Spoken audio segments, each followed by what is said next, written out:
দুইটা আয়াতের শুরুতে আল্লাহ রাব্বুল আলামিন কোরআনের বিচারের কথা বললেন। কোরআনের বিচার এমন বিচার শিখায়, লাউ সারাকাত ফাতিমা বিনতে মুহাম্মদ লাকাতাতু ইয়াদাহা। আল্লাহর নবী বলেন, আমার মেয়ে ফাতেমা বিনতে মুহাম্মদ কলিজার টুকরা ফাতেমা যদি চুরি করে, আমি নবী হাত কাটতে এক মুহূর্ত দ্বিধাবোধ করব না। এর নাম আদালত, এর নাম কোরআনের বিচার। ঠিক কিনা বলে? এই কোরআনিক বিচার যদি পৃথিবীর ভিতরে কায়েম হয়ে যায়, দুই নম্বরে আল্লাহ রাব্বুল আলামিন বলেন, ওয়ালা তাত্তাবি আহওয়াআহুম। খবরদার নবী মন মস্তিষ্ক প্রসূত হাওয়ার অনুকরণ অনুসরণ করে মানব লিখিত কোন বিচারের কোন বই দিয়ে না, একমাত্র শুধুমাত্র বিচার ব্যবস্থা কায়েম করা লাগবে কি দিয়ে? আরো আসতে বলেন, মোহাব্বত নিয়ে বলেন। সব দেখা শেষ, সামনে হবে এই কোরআনুল কারীমের বাংলাদেশ। তাহলে দ্বিতীয় শর্তে কিন্তু চলে আসছে। এরকম শর্ত 8টা আপনাদেরকে মুখস্থ করাবো আজকে। এক নাম্বারটা কি? হুজুর ভুলে গেছি। এক নাম্বার কি? হ্যাঁ, কোরআন দিয়ে বিচার। এক নাম্বার কি? এবার দুই নাম্বার কি? দুই নাম্বার হচ্ছে মন যা চাবে ওই মার্কা বিচার করলে চলবে না। ঠিক কিনা বলে? এবার তিন নাম্বারে যাব।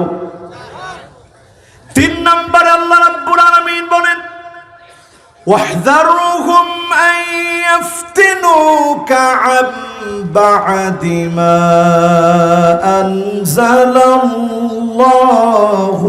ইলাইক।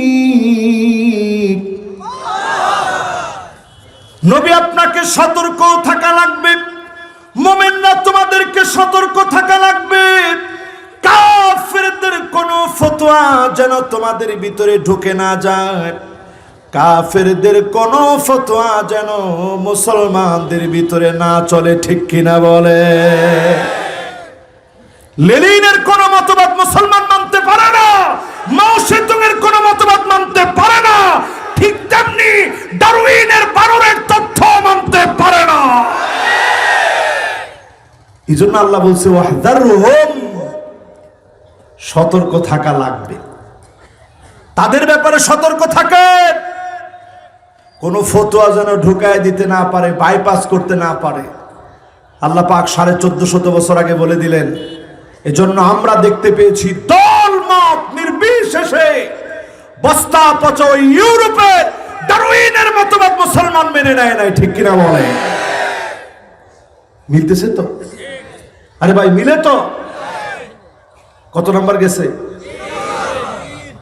এরপরে 4 নাম্বারের জায়গাটা মনোযোগ নিয়ে শুনেন। মা বোনরা কোন জায়গায় বসছে? তাহলে তো আজকে মা বোনদের জন্য ওয়াজ দিতে হবে। মা বোনদের জন্য আজকে ইনশাল্লাহ, মা বোনদের জন্য আজকে আমরা মন থেকে দোয়া করব, ওয়াজও করবো ইনশাল্লাহ। বলে কয় নাম্বার গেছে ভাই? 3 নাম্বার শেষ। আমাদের চেয়ারম্যান মহোদয় আমাদের কাছ থেকে ছুটি যাচ্ছে। ঠিক আছে ইনশাআল্লাহ, আমরা ওনার জন্য দোয়া করি। ঠিক আছে ইনশাআল্লাহ, অসুবিধা নেই। জি, তো আমরা কয় নাম্বারে আছি? সবাই বলেন কয় নাম্বার? 1 নাম্বারটা কি?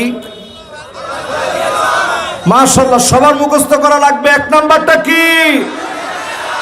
2 নাম্বার কি? 2 নাম্বারটা কি?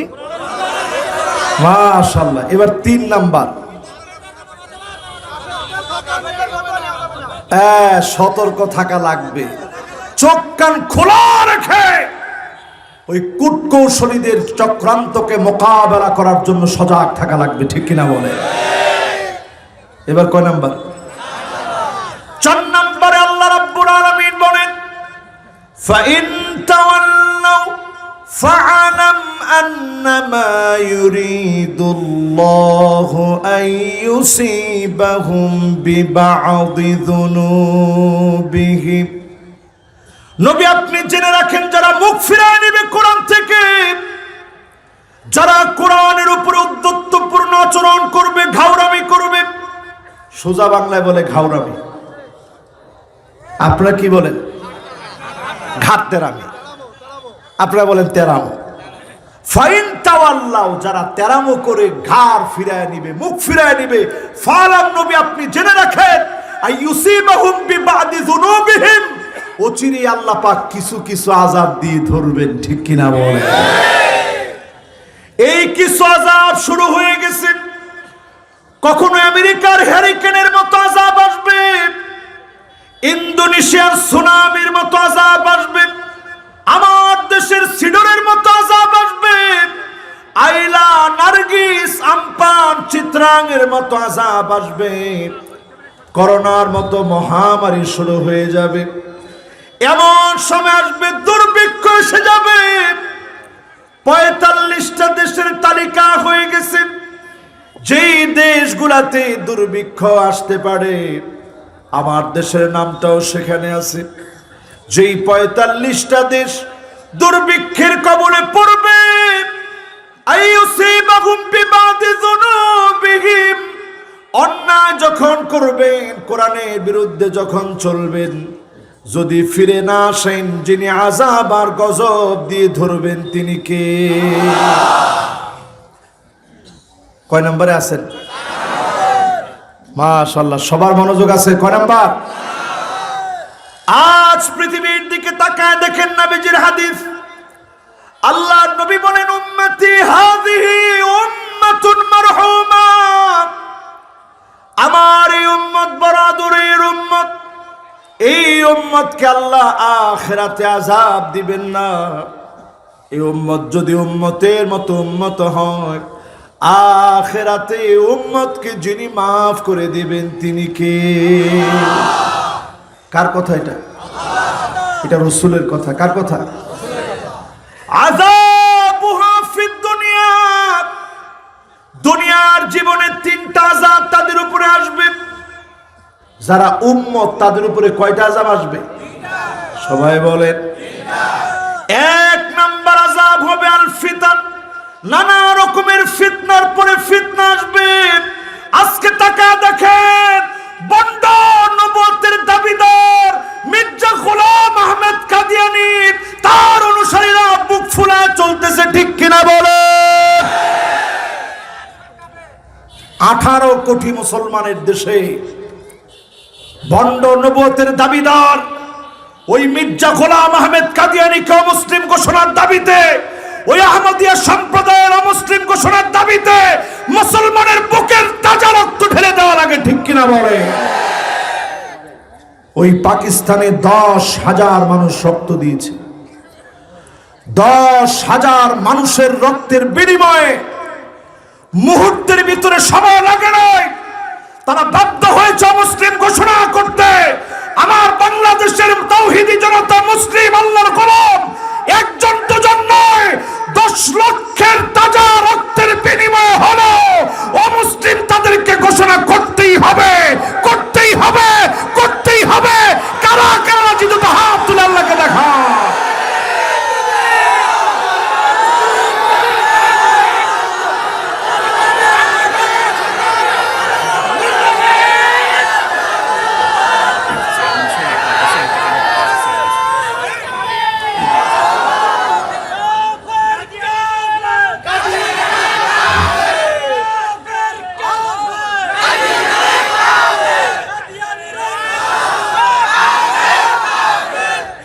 এই যে দেখেন, আলহামদুলিল্লাহ, আমাদের মনের ভিতরে নবীজির জন্য প্রবল মহব্বত আছে না নাই? যদি বুকের তাজা রক্ত ঢেলে দিতে হয়, আমরা নিজেদের বুকের তাজা রক্ত ঢেলে দেব। ঠিক কিনা বল? কিন্তু এরপরও এখন মুসলমানদের নামে যারা মামলা করবে, যারা গুলি চালাবে, কাদিয়ানীদের পক্ষে একটা কথা বলবে, নিঃসন্দেহে তাদের ঈমান থাকবে না। ঠিক কিনা বল?